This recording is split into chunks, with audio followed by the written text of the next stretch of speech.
लातूरमध्ये छावा संघटनेच्या कार्यकर्त्याला मारहाण केल्या प्रकरणामध्ये राष्ट्रवादीचे प्रवक्ते सूरज चव्हाण यांनी अखेर दिलगिरी व्यक्त केली आहे। चौफेर टीका झाली आणि त्यानंतर सूरज चव्हाण यांना उपरती झालेली आहे।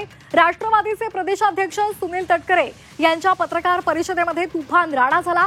छावा आणि राष्ट्रवादीचे कार्यकर्ते भिडले।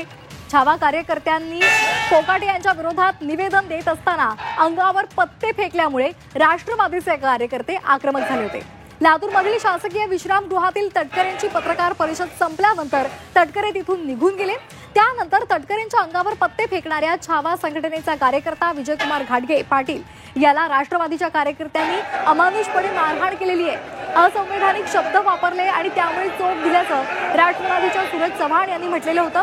मात्र चौफेर टीकेनंतर त्यांना उपरती झाली आणि त्यांनी माफी मागितलेली आहे, दिलगिरी व्यक्त केलेली आहे। दरम्यान अजित पवारांनी सूरज चव्हाण यांना मुंबईला बोलावलेलं आहे। त्यामुळे आगामी काळात यामध्ये काय घडामोडी घडतात, सूरज चव्हाण यांना समज दिली जाते का, काय नेमकी कारवाई केली जाते त्यांच्यावर, हे पाहणं महत्त्वाचं ठरणार आहे।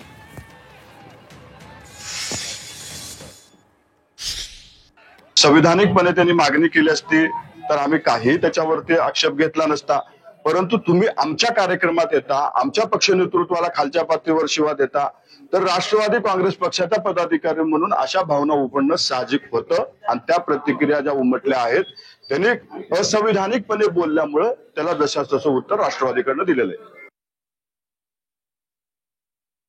काही असंविधानिक शब्द वापरल्यामुळे त्या ठिकाणी राष्ट्रवादी काँग्रेस पक्षाचे पदाधिकारी माझ्यासह त्यांचा राग अनावर त्या ठिकाणी झाला होता। खरं तर काही माध्यमांमध्ये बातम्या चालू आहेत की शेतकऱ्याच्या प्रश्नावर आवाज उठवला म्हणून विजय घाटगे पाटलाला आम्ही मारहाण केली, परंतु त्या ठिकाणी असंविधानिक शब्द वापरला आमच्या नेतृत्वाबद्दल म्हणून आमच्याकडनं तशा पद्धतीची कृती झाली।